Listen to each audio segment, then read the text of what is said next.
Everyone, आपका मेरे channel mind spring 4.0 में स्वागत है। जैसे कि आपको पता है, हमारी सीरीज चल रही है बुक अप्लाइड इकोनोमेट्रिक्स की, और इस वीडियो में हम इसका लेसन 1 इंट्रोडक्शन टू इकोनोमेट्रिक्स को डिस्कस करेंगे। जल्दी से जल्दी स्टार्ट करते हैं। वीडियो शुरू करने से पहले एक सबसे इम्पॉर्टेंट बात, अगर आपको किसी भी सेमेस्टर के किसी भी चैप्टर के नोट्स चाहिए तो आपको मेरे टेलीग्राम चैनल माइंड स्प्रिंग 4.0 पे मिल जाएंगे। हैंड रिटन नोट्स भी हैं और एज वेल एज मैं फाइल्स में PDF जिसकी वीडियोस बनाती हूँ, सभी बुक्स जो हैं आपको मिल जाएंगी। मेरे चैनल को ज़्यादा से ज़्यादा फॉलो करना। स्टार्ट करते हैं। हमारे चैप्टर 1 का नाम है introduction to econometrics. Applied econometrics का चैप्टर 1 हम यहाँ पे डिस्कस करेंगे। जल्दी से स्टार्ट करते हैं। सबसे हम पहले पढ़ेंगे कि इकोनोमेट्रिक्स होती क्या है। ये मैंने आपको बेसिक इकोनोमेट्रिक्स में भी बहुत अच्छे से समझाया था, बट यहाँ पे हम अप्लाइड इकोनोमेट्रिक्स को डिस्कस कर रहे हैं, तो इसके अकॉर्डिंग हम देखते हैं। Econometrics is a branch of economics. जो इकोनोमेट्रिक्स है ये एक ब्रांच है इकोनॉमिक्स की। इसके अंदर हम स्टैटिस्टिक्स और मैथमेटिक्स का यूज़ करते हैं इकोनॉमिक डाटा को एनालाइज करने के लिए।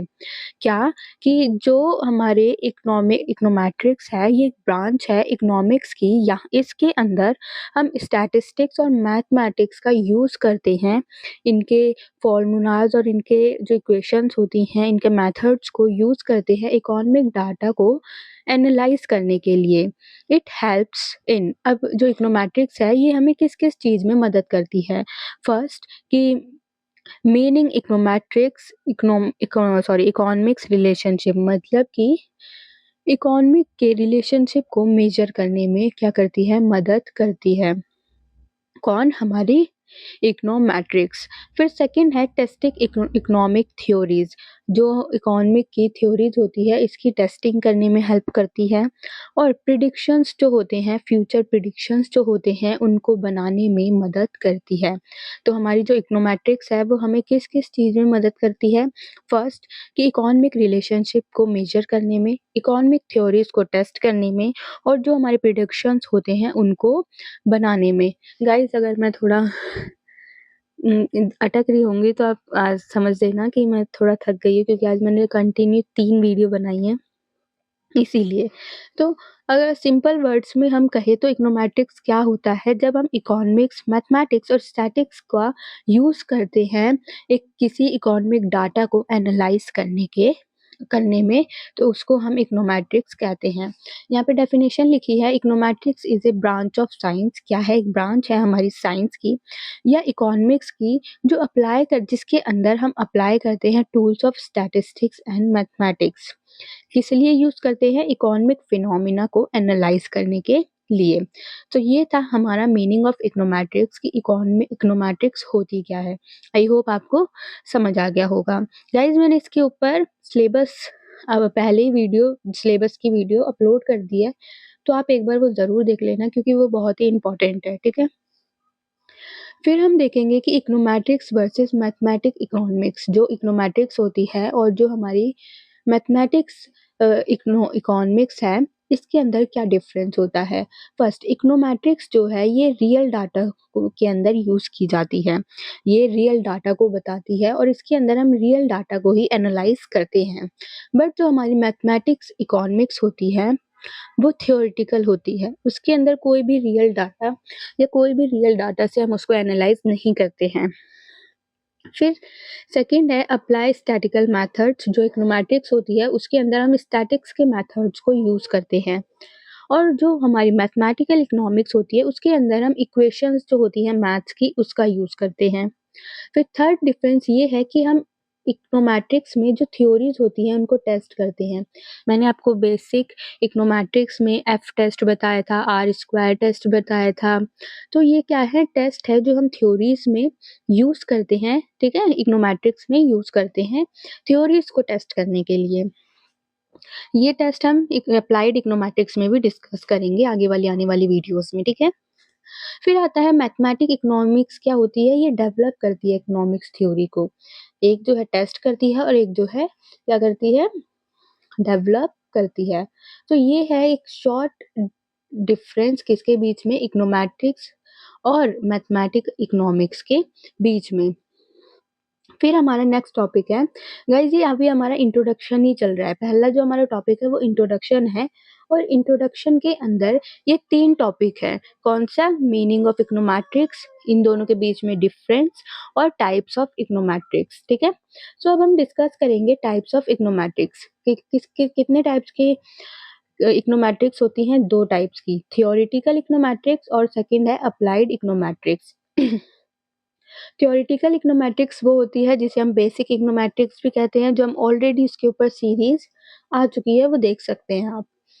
इसके अंदर डेवलप्स स्टैटिस्टिकल मेथड्स, मतलब कि थ्योरेटिकल इकोनोमेट्रिक्स में हम जो स्टैटिक्स के मेथड होते हैं उनको डेवलप करते हैं, और जो हमारी थ्योरीज होती हैं उनके ऊपर फोकस करते हैं, थ्योरीज को बनाने के ऊपर फोकस करते हैं। बट जो अप्लाइड इकोनोमेट्रिक्स होती है इसको हम रियल डाटा से रिलेट करते हैं, ये रियल डाटा को एनालाइज करने में यूज की जाती है। ठीक है, फिर अप्लाइड इकोनोमेट्रिक्स जो है इकोनॉमिक रिलेशन को टेस्ट और एस्टिमेट करने के लिए यूज की जाती है। ठीक है, और यही हम अप्लाइड इकोनोमेट्रिक्स के ऊपर जो ये बुक है इसी को हम डिस्कस करेंगे। थ्योरेटिकल या बेसिक इकोनोमेट्रिक्स हमने ऑलरेडी डिस्कस कर ली है, अब हम क्या करेंगे? अप्लाइड इकोनोमेट्रिक्स को डिस्कस करेंगे। सो आई होप आपको ये समझ आ गया होगा कि टाइप्स ऑफ इकोनोमेट्रिक्स होती क्या है।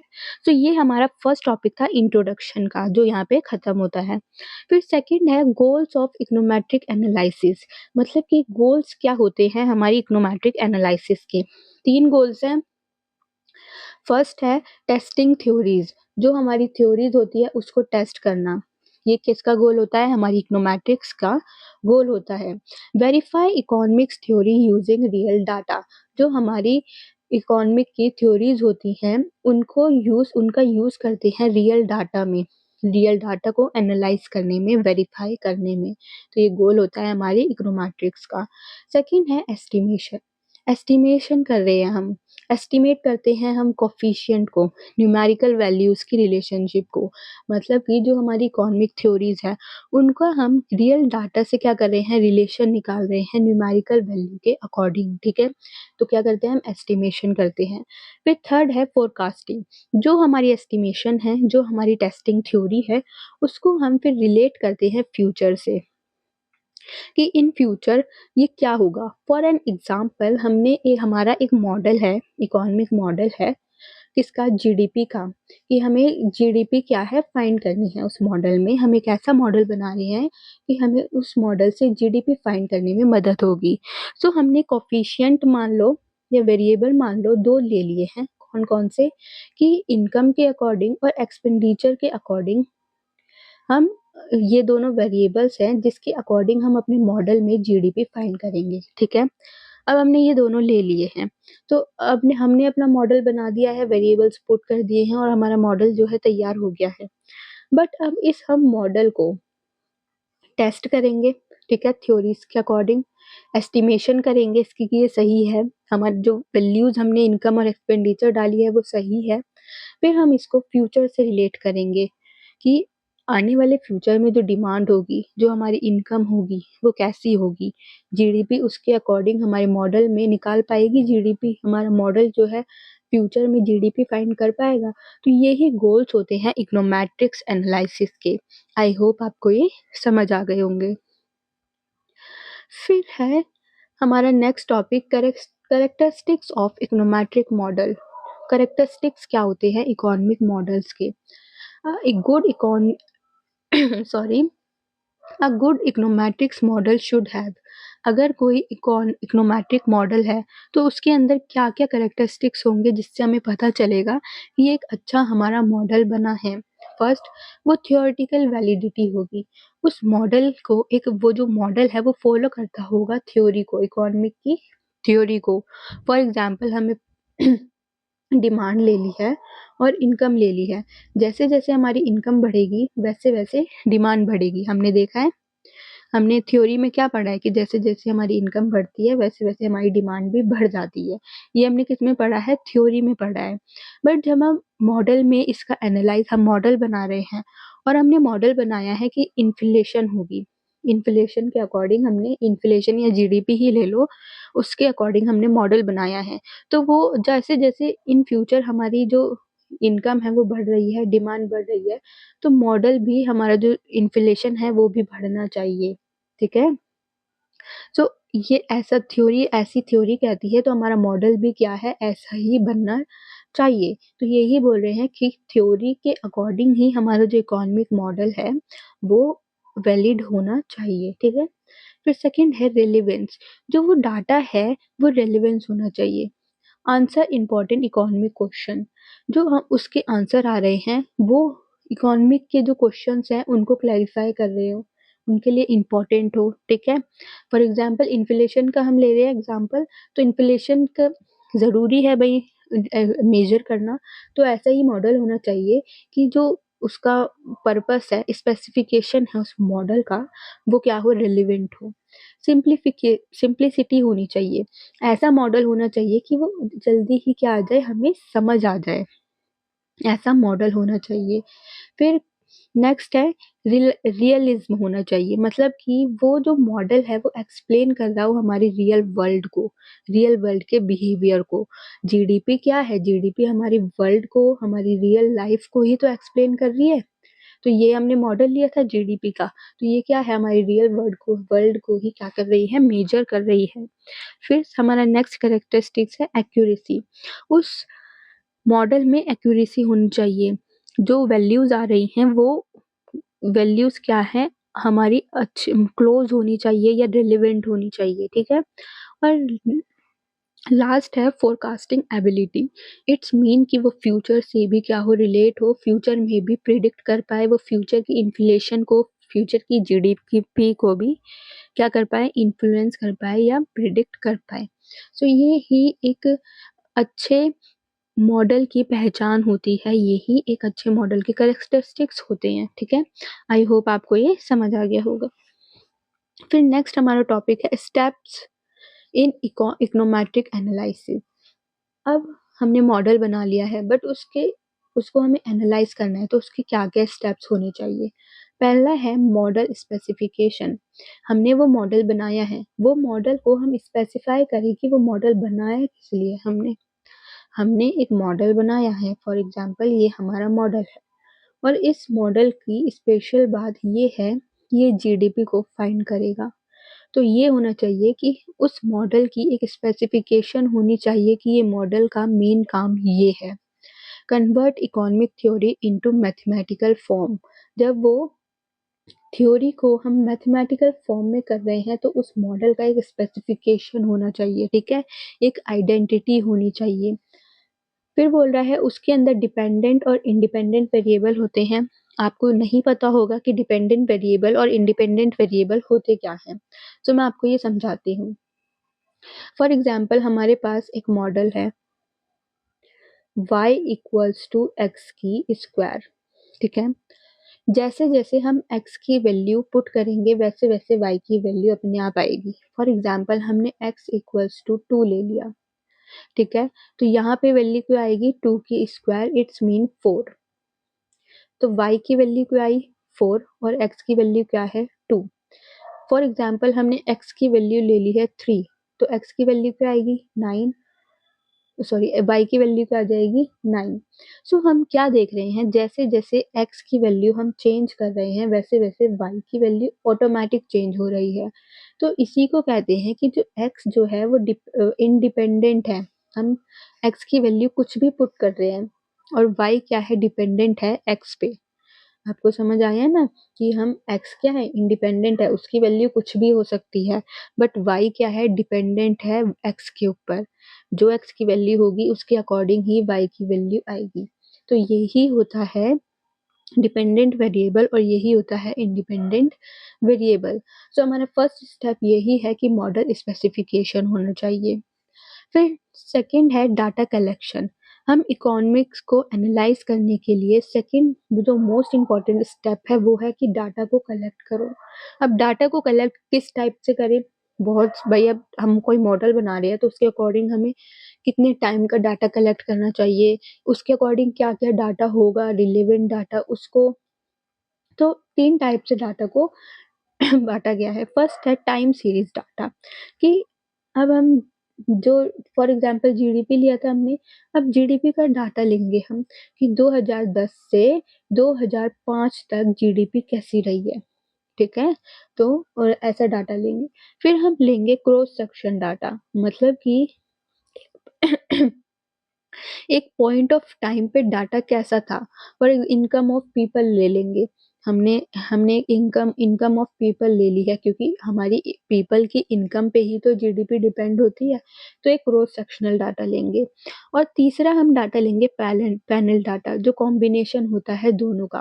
फॉर एग्जांपल जीडीपी इस टाइम कितनी थी, 2010 में जीडीपी कितनी थी, और 2010 में ही इनकम कितनी थी लोगों की।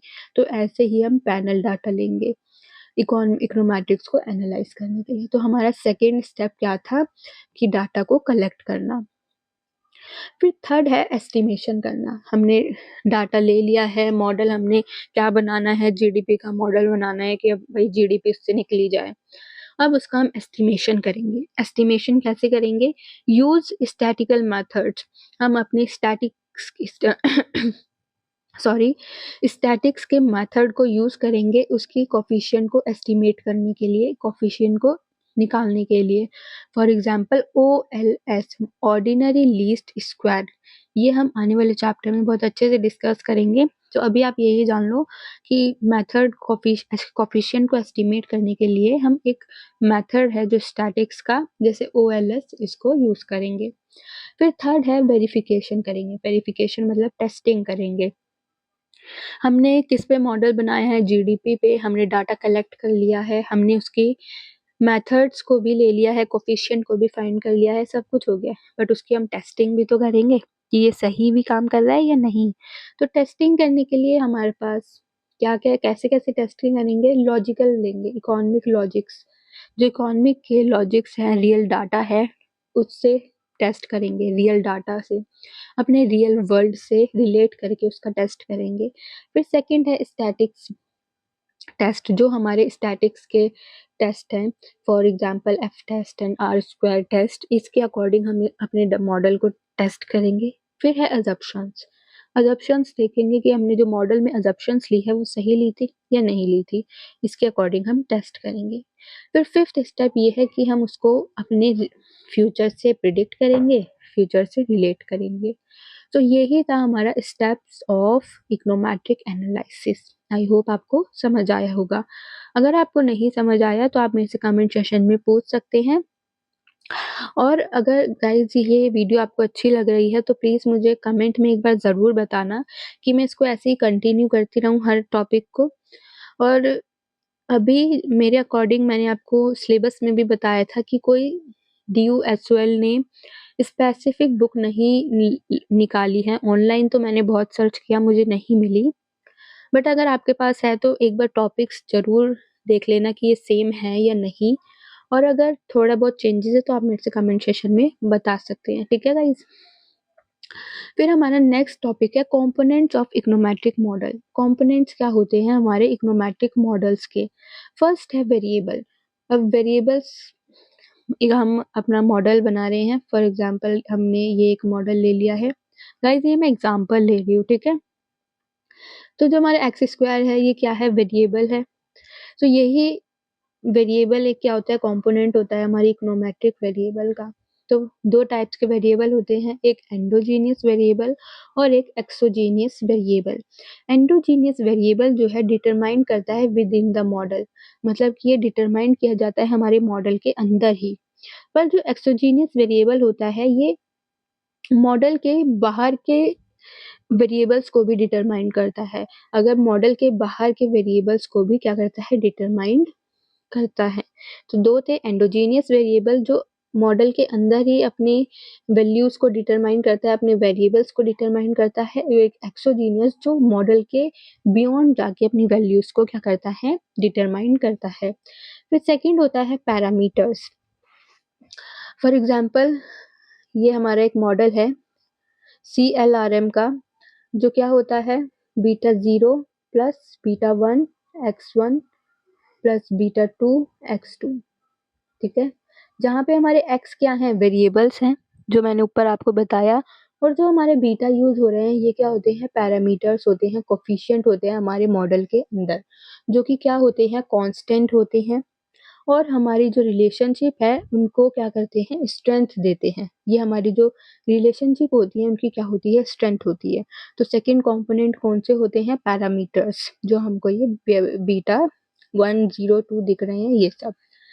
फिर थर्ड कंपोनेंट होता है डिस्टरबेंस टर्म, मतलब कि एरर टर्म। थर्ड कौन सा कंपोनेंट होता है, एरर टर्म। ये एरर टर्म क्या होती है, ये एरर होता है कि फॉर एग्जांपल हमने अपना मॉडल लिया है और उसमें कोई गलती आ गई है, तो उसको हम क्या कहेंगे, एरर।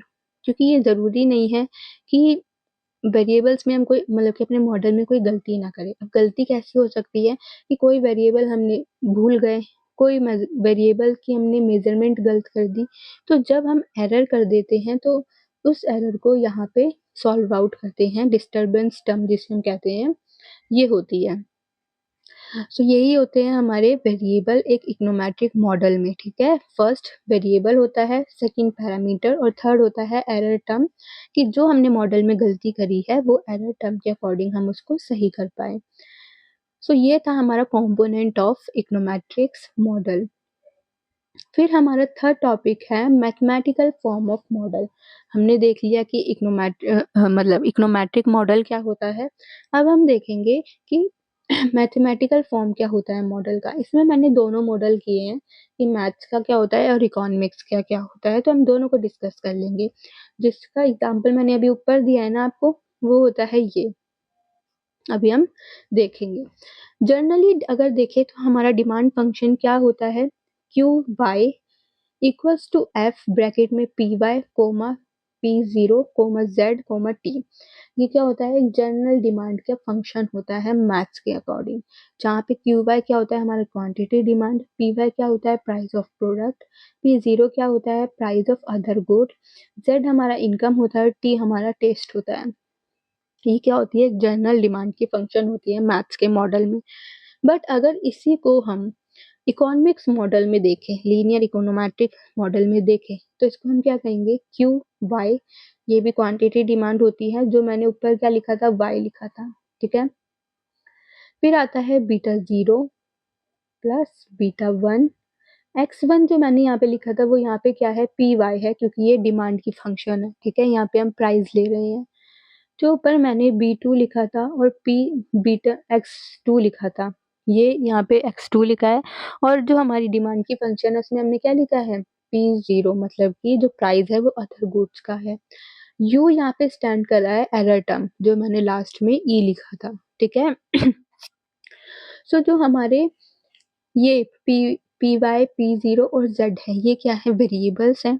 जो हमारे beta zero beta one beta two है, ये क्या है, पैरामीटर्स हैं। और यू क्या है, हमारी एरर टर्म है, ठीक है। आई होप आपको ये समझ आ गया होगा।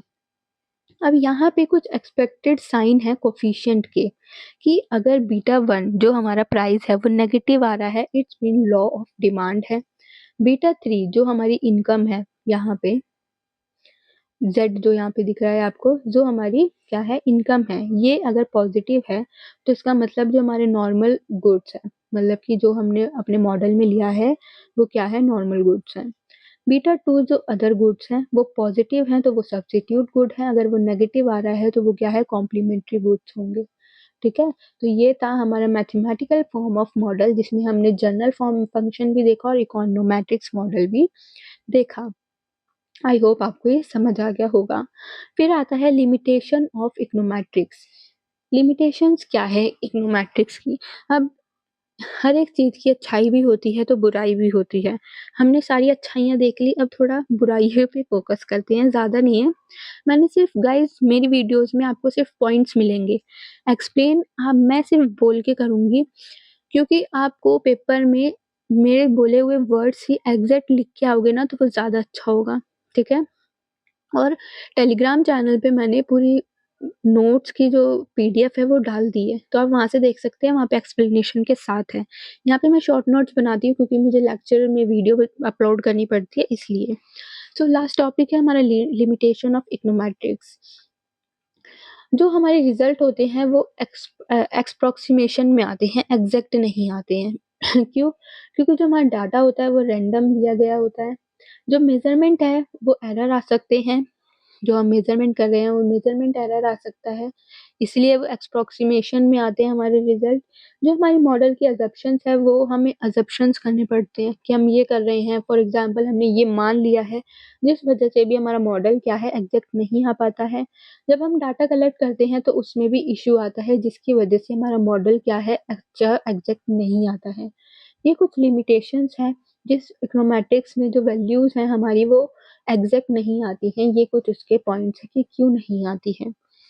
सो यहाँ पे फर्स्ट चैप्टर हमारा खत्म होता है। आई होप आपको समझ आ गया होगा।